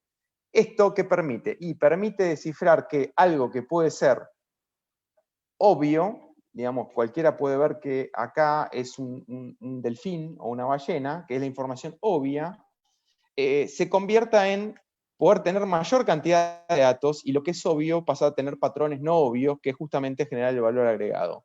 Entonces, lo que nos permiten estos datos, estos algoritmos, es trabajar en tiempo real con grandes volúmenes de información para eliminar la intuición como herramienta de decisión y pasarnos a basar en datos. Es tan importante la disrupción que deben haber escuchado un abordaje muy, muy común en todo lo que son proyectos de consultoría o abordaje para negocios, que People, Process y Technology. Esto hoy se está trabajando de una manera distinta. Hoy aparece y es People, Process, Technology and Data. Es tan importante que cambie una ecuación que para los que estamos familiarizados con consultoría, casi toda nuestra carrera la hicimos con ese abordaje. Hoy cambia. Hoy sin datos no tenemos nada. Acá a mí me gusta mucho esta slide. Esta slide es un abordaje a lo que son las tecnologías de Legal Tech y cómo es de Stanford, es del Departamento de Innovación de Stanford. Y acá podemos tener en un mapa, en un abordaje de mapa, el 100% de las disrupciones tecnológicas. Muchas de estas estuvimos hablando. En un primer bloque tenemos todo lo que son las automatizaciones de las tareas legales, pasando de e-discovery hasta smart contracts o automatización de documentos. Esto es lo que estuvo hablando recién José. Vamos a otro escalón que implica el be smarter en argumentos y estrategias. Bueno, acá está lo que es las herramientas de Legal Research, Data Analytics, que es donde nosotros con Legal Hub estamos focalizados, y las Legal Education, plataformas de Legal Education. Por último, pasamos a otro escalón, que es trabajar con workflows, hay un montón de herramientas de workflow más o menos potentes. Todo lo que es el matching, que son los marketplaces de abogados. Ayer vimos algún ejemplo que dio Janet de lugares donde los abogados se proponen como posibles solvers de problemas y tienen a los clientes del otro lado. Esto facilita la conexión de cliente-proveedor, hasta llegar a herramientas más evolucionadas de Online Dispute Resolution, que son bots básicamente que nos permiten resolver automáticamente situaciones más o menos complejas.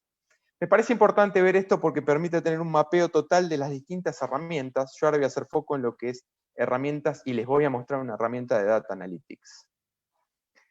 Bueno, ¿qué es Legal Hub en este mundo? En este mundo que vimos recién. Nosotros nos basamos somos una empresa que intentamos generar servicios innovadores que nos basamos en la automatización y Machine Learning para justamente ayudar a nuestros clientes a tomar data-driven decisions, decisiones basadas en datos. ¿En qué datos? En sus datos.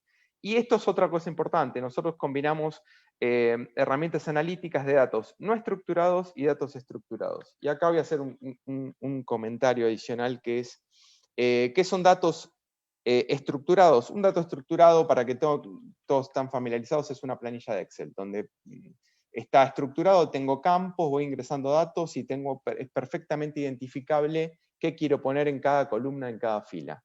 Un dato no estructurado, y acá es una gran revolución, es algo que viene en un texto. El texto es libre, digamos, y ahí tanto podemos trabajar con procesamiento de imágenes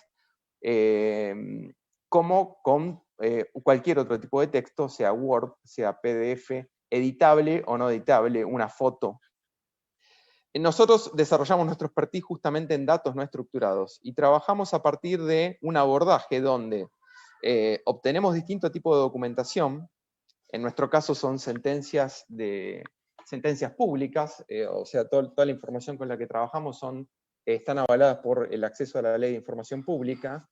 Utilizamos técnicas de parsing, para los que no están familiarizados, recién José mencionaba Python. Nosotros usamos Python para parsear documentos editables, o usamos OCR, que es un Optical Character Recognition, que lo que permite es traducir una imagen a un texto, pero básicamente con cualquiera de estos dos abordajes lo que tienen que capturar es que lo que estamos haciendo es normalizando la información y se convierte en una gran base de datos de texto plano.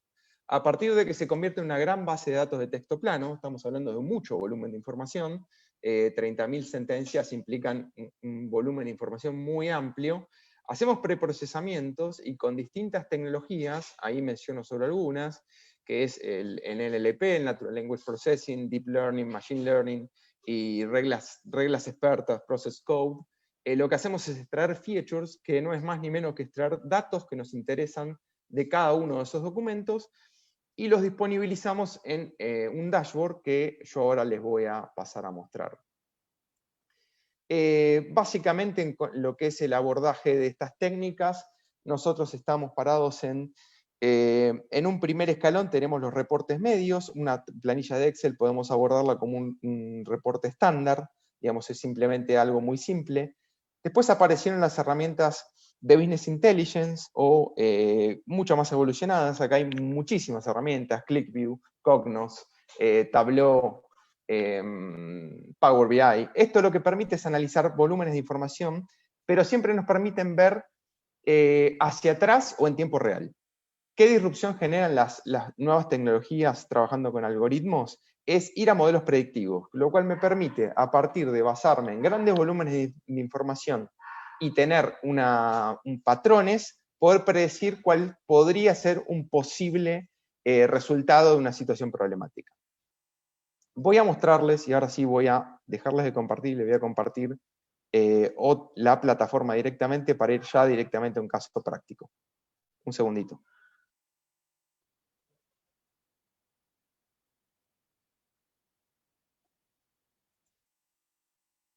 Ahora sí. Voy a necesitar que me digas si lo están viendo.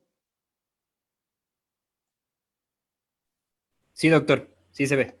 Esto que ven acá es uno de los productos que tenemos, es una plataforma de Legal Analytics. Acá nosotros lo que estamos haciendo, toda la información que ven acá está procesada con algoritmos. ¿Qué se está procesando acá? 30.000 sentencias del Fuero Civil Nacional. Para que todos lo entiendan, es Fuero Civil de automotor, accidentes de tránsito. Nosotros lo que hacemos es un primer abordaje de analítica descriptiva, donde podemos ver todo lo que está pasando en primera instancia, cuáles son los resultados, qué sentencias, qué volumen se hace lugar, qué se rechaza, qué se confirma una vez que va a una instancia superior, por qué se modifica.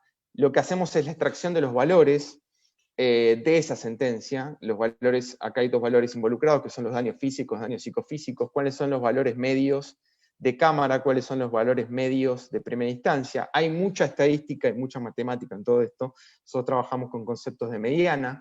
Comparamos los valores puntos. El valor punto es un valor de el valor de incapacidad dividido la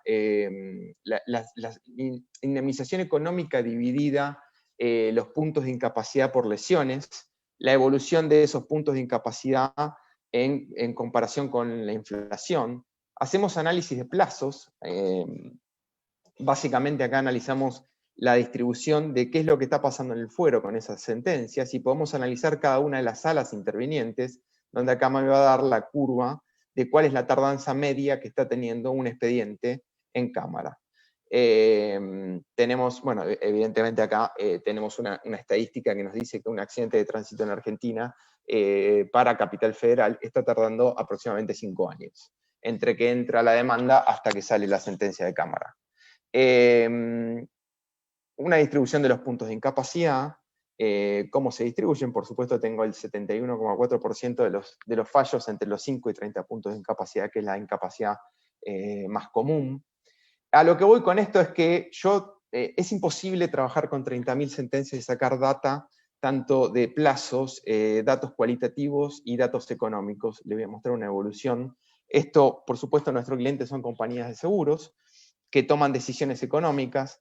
El Fuero Civil Nacional en Argentina tiene distintas formas de actualización. Cada cámara define su sistema de actualización. No hay un fallo plenario que los aglutine. Entonces nosotros lo que hacemos es disponibilizar la información donde para cada rango de punto de incapacidad podemos segmentarlo y vemos la evolución en el tiempo de cómo va evolucionando el valor punto de incapacidad, y puedo comparar la mediana de todas las cámaras para este segmento con lo que pasaría en una sala específica, y vemos que los valores cambian. Esto, por supuesto, tiene implicancias económicas, y esto, por supuesto, implica tener datos para poder ir a negociar un caso cuando las circunstancias me favorecen. De nuevo, digo, el usuario para esto es una compañía de seguros. Puede ser, digamos, también un abogado del otro lado, pero acá es lo que se pone en valor son los datos. Acá lo que tengo son datos. ¿Qué es lo que pasa en la instancia? Las medianas de cámara, las medianas de primera instancia. Puedo elegir por rango. Puedo segmentar de nuevo la información, el dato como impulsor para la toma de decisiones. Voy a de nuevo comparar con sala K, veo que mi caso que estoy analizando en este caso está por arriba de la mediana de todas las salas, y si quisiera consultar, puedo venir y digo, bueno, ¿cuáles son las sentencias que retroalimentan ese grafo? Y hasta las puedo leer, digamos, puedo ir y ver, bueno, ¿por qué? ¿Qué es lo que está diciendo la sala K? Y tengo disponibilizadas las sentencias que dieron origen a ese caso. También analizamos los criterios jurídicos. Esto de nuevo está desde la visión de la compañía de seguros, donde yo tengo para cada uno de los criterios clave, que es, por ejemplo, qué le pasa a una compañía con respecto a una franquicia, si se la respeta o no, y tengo las distintas posturas de las distintas salas, y puedo ver que si ingreso en la sala H no hace lugar a la franquicia para un accidente de tránsito, y puedo ver cuál es la sentencia que avala eso que estoy diciendo, porque acá en el texto, digamos, lo que va a pasar es que me va a decir que no hace lugar. Nada, es poner, lo que quiero poner de plano es que esto está desarrollado con otro concepto que quiero poner muy claro. Esto no lo pueden hacer abogados solos, no lo pueden hacer sin abogados. Es un trabajo conjunto de un equipo que tiene expertos en el fuero civil, tiene programadores, que en nuestro caso son físicos, se programa en Python, se utilizan todas herramientas open source. El motor, se desarrolla un motor de inteligencia artificial. NLP es una rama de la inteligencia artificial. Fue un trabajo de desarrollo continuo, esto tiene actualización todos los meses se va actualizando la información, y está desarrollado 100% en América Latina, digamos. Con lo cual digo, no es imposible, es solo ponerse un objetivo, tener claro a dónde queremos llegar y desarrollarlo. Nada, me parecía importante mostrarlo para desmitificar que, sino salir del plano conceptual e ir a aplicaciones prácticas de la inteligencia artificial. Bueno, acá hay una. Y después disponibilizamos todo en un buscador. Yo voy a hacer un buscador básicamente es un Google de sentencias, donde acá lo que sí permite a través de filtros es, ¿cuál es el objetivo de un buscador? Es parametrizar universos de casos que me permita segmentarlos de tal manera que sea muy fácil llegar a lo que quiero. Yo quiero analizar sentencias de cámara o de primera instancia para 1 a 10 puntos de incapacidad para la sala H, y que además tenga un criterio jurídico de exclusión de cobertura. Bueno, yo acá puedo leer la sentencia de primera instancia y obviamente muy rápido voy a poder acceder a la información de qué se trate. Creo que podemos hacer simulaciones, por supuesto, al yo tener todos los datos disponibilizados en una base de datos, puedo elegir que para la sala K, con 10 puntos de incapacidad, y parametrizando una fecha del hecho, voy a poner cualquiera, la verdad que vamos a ir a 2009, como tengo la tasa de interés ahí se me fue la... Doctor, tiene un ¿Sí? minuto para Sí, finalizar. perfecto, ya termino. Me va a dar cuál es el valor de la sentencia, cuáles son los intereses que aplican, cuál es el monto total. Creo que acá lo importante es, voy a volver a la presentación original, así les dejo mis datos, ese es el último que quería decir, lo que sí quería mostrar es que hay aplicaciones prácticas y que esas aplicaciones prácticas están disponibles. No es la NASA, esto estuvo hecho por un grupo de gente, y que lo único que teníamos era ganas de tener un producto y salir al mercado aplicando todas las tecnologías. Muchas gracias.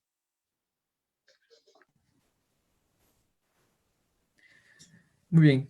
Para integrar el estudio jurídico, extendamos el agradecimiento a todos nuestros ponentes por cada una de sus exposiciones. A continuación, paso a dar un breve resumen con las conclusiones de cada ponencia.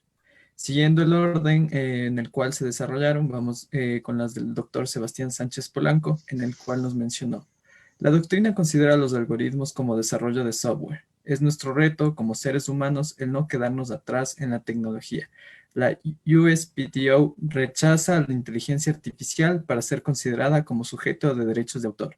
La inteligencia artificial es un sistema que lleva a cabo un comportamiento inteligente, analizando su entorno y tomando decisiones con algún grado de autonomía para lograr un resultado concreto. Las creaciones que se produzcan con sistemas basados en inteligencia artificial se deben proteger. Siguiendo la misma línea, tenemos la intervención de la doctora Romina Llanello con las conclusiones que son: fintech y datos personales es la forma en la que adquirimos bienes y servicios en esta nueva dinámica de cambio.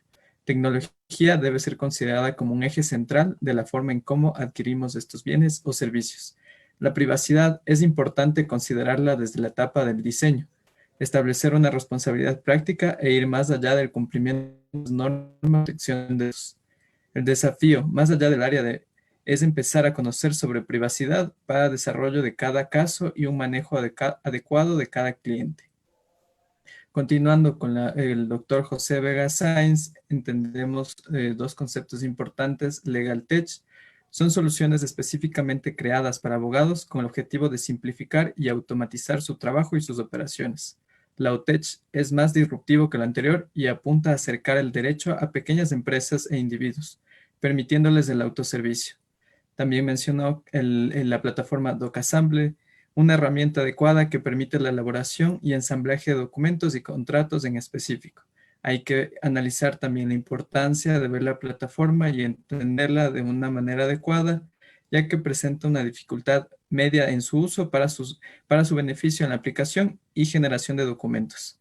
Por último, tenemos las conclusiones del doctor Pablo Balancini, en el cual la explosión de datos hace que no haya una asimetría en la información, que permite excelentes estrategias para asesorar y sacar mayores beneficios. Los data analytics permiten leer grandes volúmenes de información a través de algoritmos, mismas que son inabordables para cualquier persona en corto tiempo. La importancia del manejo de un conjunto de herramientas evolucionadas que aporten al desarrollo del campo legal y el análisis del Legal Hub, el cual es una empresa de servicios innovadores basados en la automatización y machine learning que ayuda a las empresas a disminuir riesgos, reducir costos y mejorar la toma de decisiones en este mundo cambiante. Agradecemos la exposición de cada ponente.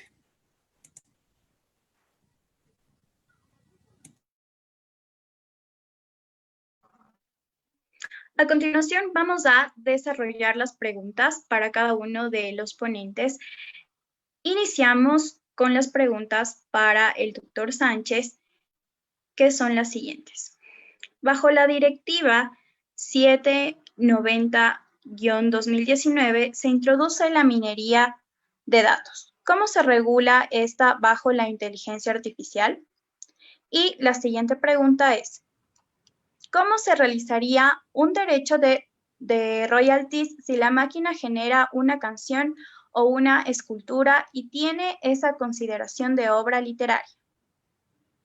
Muchas gracias. Bueno, muchas gracias por las preguntas. Voy en orden. Con respecto a la minería de datos, yo creería que hay que ver cómo pueden jugar los algoritmos con la blockchain, porque la minería de datos se puede entender como descubrir patrones descubrir patrones de datos en grandes volúmenes y conjuntos de datos, y estos descubrimientos se pueden llevar a cabo con inteligencia artificial. Yo creo que aquí esto va de la mano con lo que nos explicaba Romina, y es qué se podría considerar como un dato personal y qué no, porque el abanico puede ser muy grande.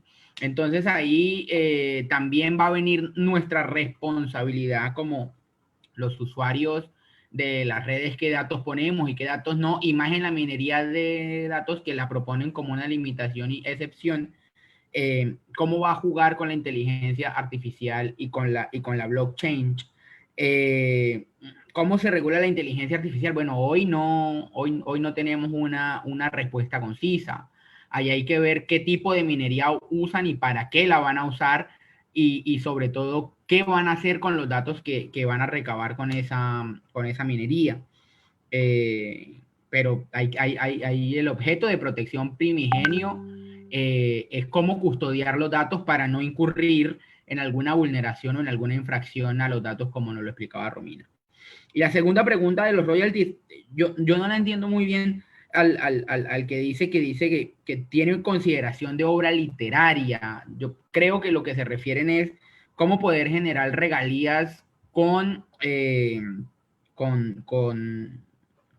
creaciones que salgan de una inteligencia artificial. Bueno, yo aquí tengo una confidencialidad por el tema de mi tesis, de una propuesta que estoy escribiendo, que ya luego será pública, pero yo lo que creo es que hay que invertir en investigación y desarrollo. Hay que invertir en investigación y desarrollo para que la inteligencia artificial sea cada vez más fuerte y más perfecta. Y yo creo que se entenderá cada obra como el género de obra que es. Una canción será musical, al tanto que tenga el sonido y la letra como obra literaria, una escultura como una obra plástica.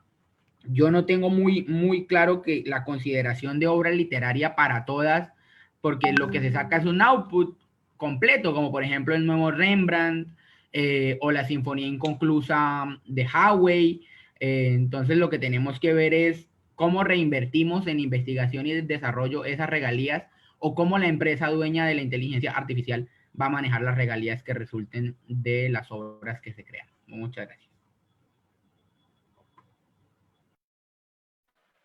Muchísimas gracias, doctor. A continuación tenemos las preguntas para la doctora Romina Llanelo.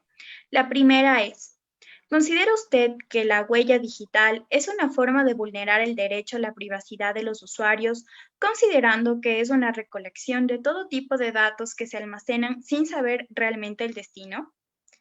La segunda pregunta, Para América Latina, al igual que en Europa, el caso de Negri es un referente para tratar el derecho a la dignidad del ser humano frente a los medios de comunicación, o debería seguir una corriente norteamericana donde el derecho a la libertad de expresión predomine. Ok, bueno, muchas gracias, Dina, y bueno, gracias por las preguntas. A ver, en relación a la huella digital, sin duda la huella digital es un gran desafío desde el punto de vista de la privacidad, pero lo que ustedes tienen que saber es que hay ciertas excepciones a la aplicación de los principios de las leyes de protección de datos personales, y justamente una de esas excepciones suele ser la información que se obtenga de fuentes de acceso público y restricto.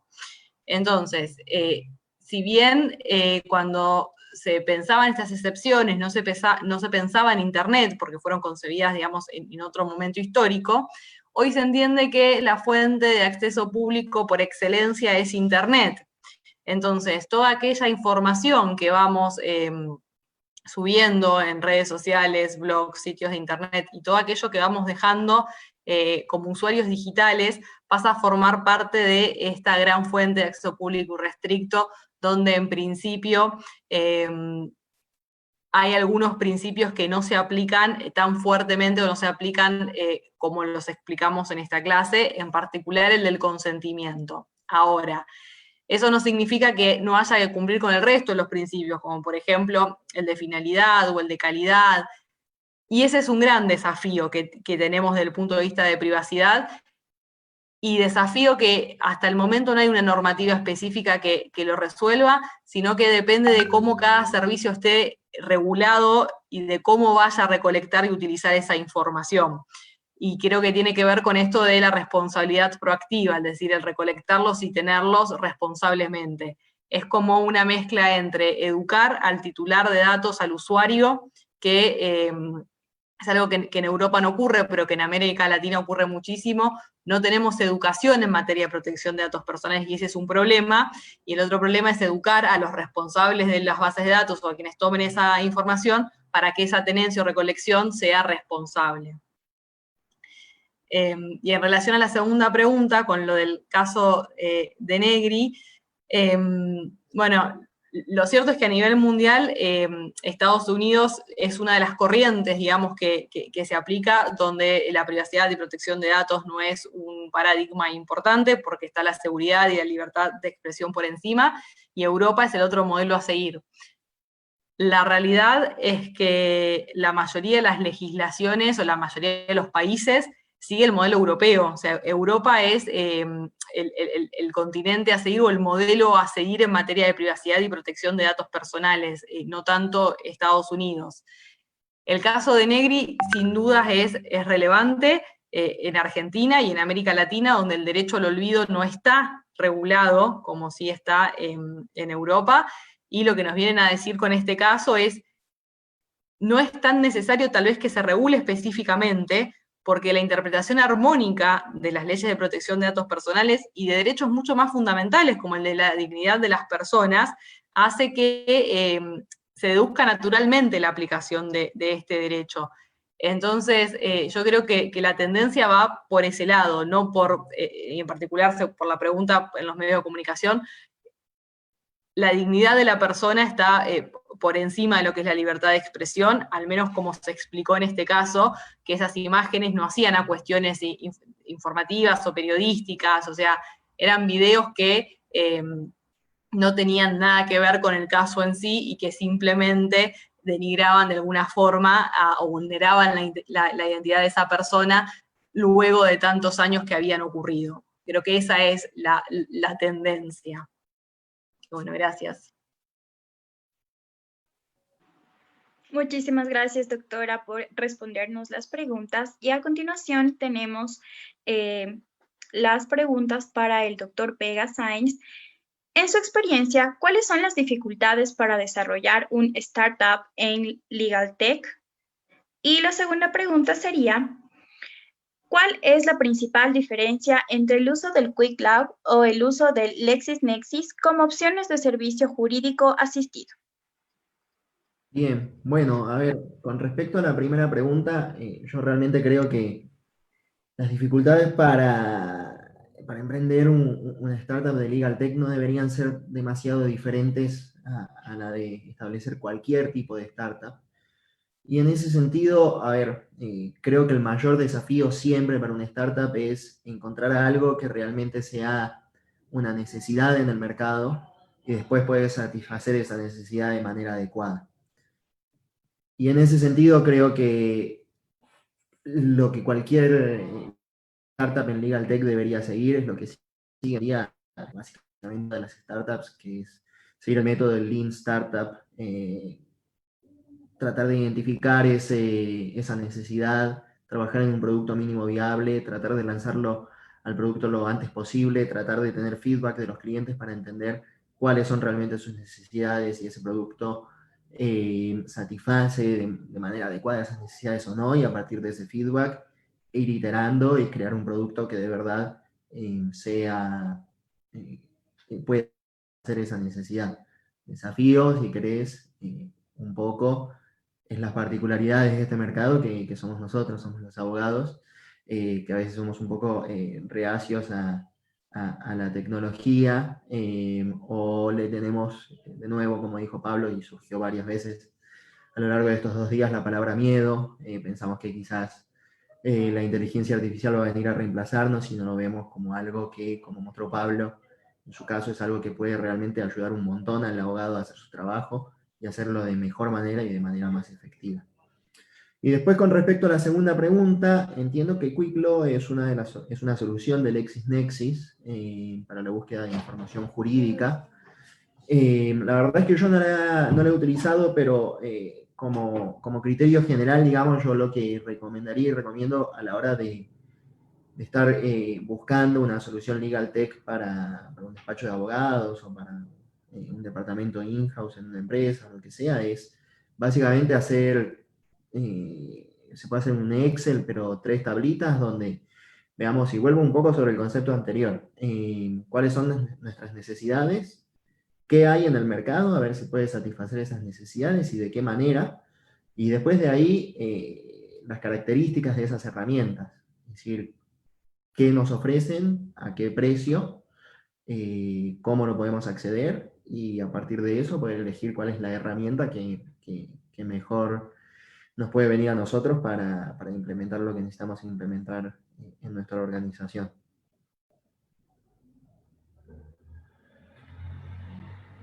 Muchísimas gracias, doctor. Finalmente, las preguntas dirigidas para el doctor Palancini. ¿Cuál es el alcance que tiene la recopilación de datos en Big Data y cuáles son los principales problemas en cuanto a la privacidad de los usuarios? Segunda pregunta. En base a su ponencia, se puede observar cómo los beneficios del Big Data facilita procesos y su análisis en el campo legal, pero puede ser asimismo usada para las prácticas de comercio desleales por las grandes empresas. Voy a la primera. Lo primero que quiero aclarar es un concepto que se usa como genérico y no es así, y si me escuchan los técnicos que trabajan conmigo, Big Data, lo que hacemos nosotros de hecho no es Big Data.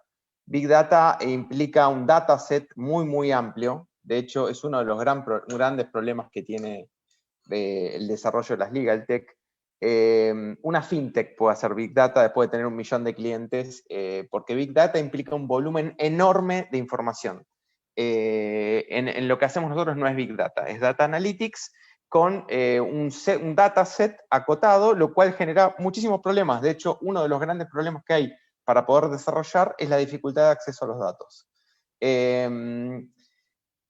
Eso como explicación. En cuanto a la recopilación de datos, nosotros nos basamos en sentencias que son públicas. Somos muy cuidadosos de no tocar, de hecho las sentencias del Foro Civil Nacional son públicas, con lo cual no nos metemos con datos que puedan interferir en privacidad de las personas, como pueden ser menores o datos de familia, por ejemplo. Ahora, ¿cuáles son los principales problemas de la privacidad de usuarios? Es no usar justamente esos datos, digamos, y ahí ya depende de cada uno.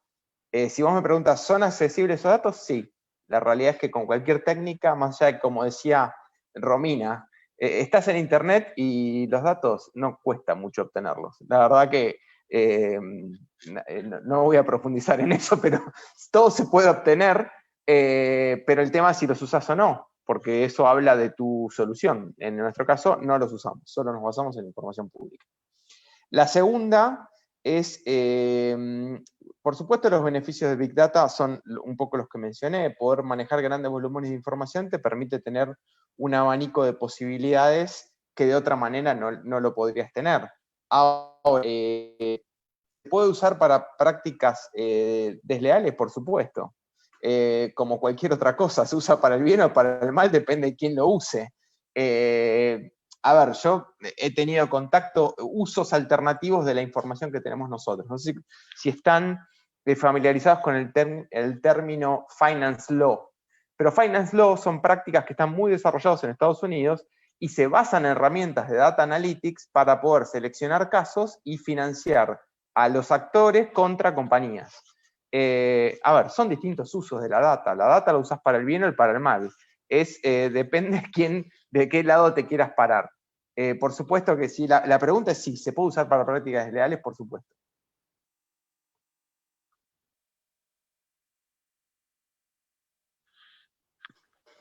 Muchísimas gracias, doctor. A continuación, las palabras de Pablo Montenegro.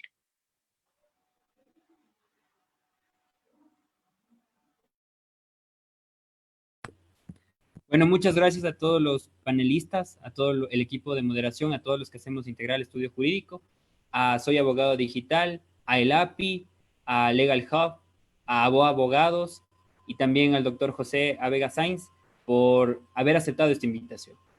Muchísimas gracias por permitirnos dar a conocer estas temáticas en el ámbito de la inteligencia artificial, el fintech y también en la propiedad intelectual en sus nuevos ámbitos de operación. Para nosotros como Integral ha sido un gran escenario y sobre todo esperamos contar con ustedes para siguientes eventos. Muchas gracias a todos y sobre todo que América Latina